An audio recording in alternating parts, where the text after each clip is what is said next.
Rothschild aliumba Israel. Barua ya Balfour ya mwaka 1917, mwaka ambayo imebadilisha historia ya Palestina milele. Je, unajua kuwa familia moja ya matajiri duniani, Rothschild, ilikuwa nyuma ya uanzishwaji wa Israel kwa barua moja tu? Leo tutachunguza uhalisia wa barua ya Balfour, na kuna uhusiano gani kati ya mabenki tajiri zaidi duniani, taasisi za kifedha zenye nguvu, na mtandao tata wa fedha za kimataifa. Je, kuna nyuzi zilizofichwa zinazounganisha nguvu za kifedha na matukio ya kihistoria ambayo yameunda ulimwengu wetu? Tunazama ndani ya maswali haya magumu, tukitafuta kuelewa jinsi pesa na siasa zimeunganishwa kwa karne nyingi na kuundwa kwa Israeli. Je, mabenki haya yalichukua jukumu gani katika kuwezesha kuanzishwa kwa taifa la Israeli, na ni maslahi gani yaliendesha ushiriki wao? Hili ni swali muhimu linalohitaji uchunguzi wa kina wa matukio ya kihistoria na nguvu zilizokuwa zikicheza wakati huo. Hebu tuchambue. Tutafungua tabaka za historia, tukichunguza hati muhimu, kumbukumbu za kihistoria na akaunti za kibinafsi ili kupata ufahamu wa kina wa matukio yaliyopelekea kuundwa kwa Israeli. Uchambuzi wetu utakuwa wa kina, usio na upendeleo, na unaolenga kutoa picha kamili iwezekanavyo. November Dur, ni dit slapten. Tarehe hii ina umuhimu mkubwa katika historia ya Mashariki ya Kati.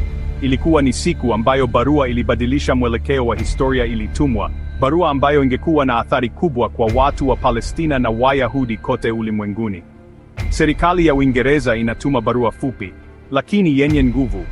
Katika wakati huu muhimu wa vita kuu ya kwanza ya dunia, Uingereza ilikuwa ikitafuta njia za kuimarisha nafasi yake na kupata ushawishi katika Mashariki ya Kati, inayoitwa Azimio la Balfour, hati ambayo ingekuwa jiwe la msingi katika mchakato wa kuanzishwa kwa Israeli. Azimio hili lilikuwa ahadi iliyoandikwa kwa lugha ya kidiplomasia, lakini iliyojaa matokeo makubwa.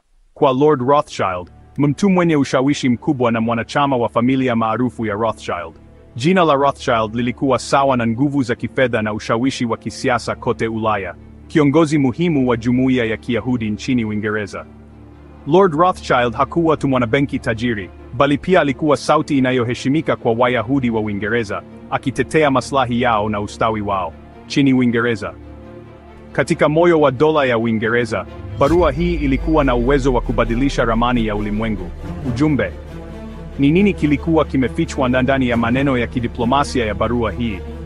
Uingereza inaunga mkono makazi ya kitaifa, ahadi ya kuanzisha nyumba ya kitaifa kwa watu wa Kiyahudi huko Palestina.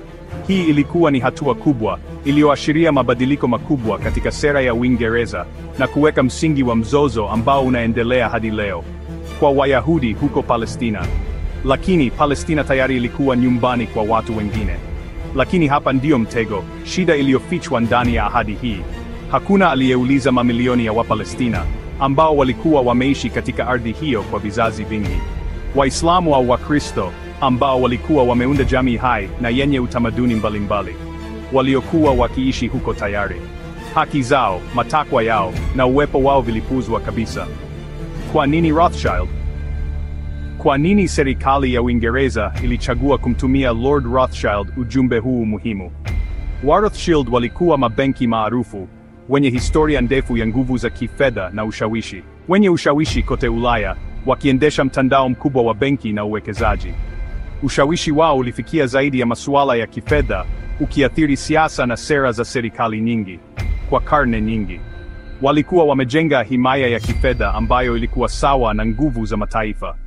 Wakati wa vita kuu ya kwanza ya dunia, Uingereza ilikuwa katika hali mbaya, ikihitaji rasilimali zote ambazo ingeweza kupata. Waingereza walihitaji washirika wenye nguvu, watu ambao wangeweza kuwasaidia kifedha na kisiasa. Na pesa. Pesa za kuendeleza vita, pesa za kulisha askari, pesa za kushinda. Rothschild, wakiwakilisha maslahi ya Kiyahudi, walikuwa katika nafasi ya kipekee ya kutoa msaada huo. Walionekana kama waamuzi kamili. Ushirikiano wa kimkakati ambao unaweza kubadilisha mwelekeo wa vita.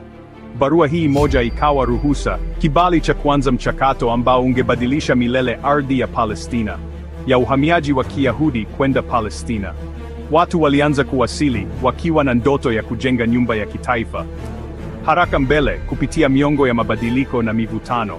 Mnamo mwaka 1948, wakati wa uamuzi katika historia ya Mashariki ya Kati, vita inazuka, mzozo wa umwagaji damu kati ya Waarabu na Wayahudi.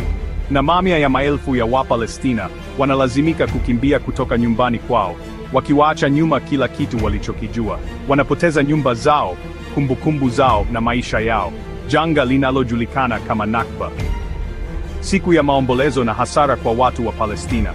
Leo, wengi bado wanahusisha Rothschild na urithi wao wa kifedha na mzozo unaoendelea, mfumo wa benki wa Israeli na ushiriki wao katika uchumi wa Israeli, na fedha za kimataifa, na jukumu lao katika kuunda siasa za ulimwengu, katika nadharia za njama ambazo zinazunguka mtandao, zikitafuta kueleza matukio magumu na nguvu zilizofichwa, iwe za kweli au la. Ni muhimu kukaribia madai haya kwa akili ya uchambuzi na utafiti wa kina. Kwa hivyo, Azimio la Balfour lilikuwa tu hati ya kihistoria, au ilikuwa zaidi ya hayo? Kuhusu kuunda nchi, ndoto ya watu wa Kiyahudi kuwa na nyumba yao wenyewe? Au lilikuwa hatua ya chess, iliyohesabiwa kwa uangalifu ili kupata faida ya kimkakati, katika mchezo mkubwa zaidi wa kifedha? Mchezo ambapo mataifa, watu na hatima huchezwa kama vipande.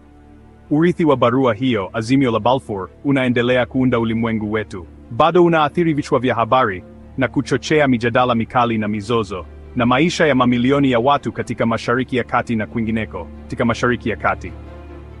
Mzozo unaoendelea, matumaini yaliyovunjika, na ndoto ambazo hazijatimizwa.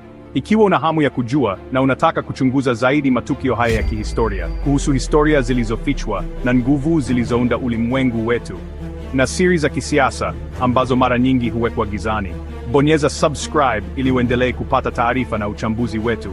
Toa maoni yako kwenye maoni, tunataka kusikia mawazo yako na mitazamo yako. Je, Israeli ilianzishwa kwa haki? Swali ambalo linaendelea kugawanya na kuchochea mjadala na ushiriki hii na rafiki. Wacha tuanze mazungumzo na tuelimishane. Endelea kufuatilia uchambuzi wetu ujao, ambapo tutazama zaidi katika nguvu zinazounda ulimwengu wetu, kuhusu utaratibu mpya wa dunia na jinsi unavyoathiri maisha yetu. Asante kwa kutazama.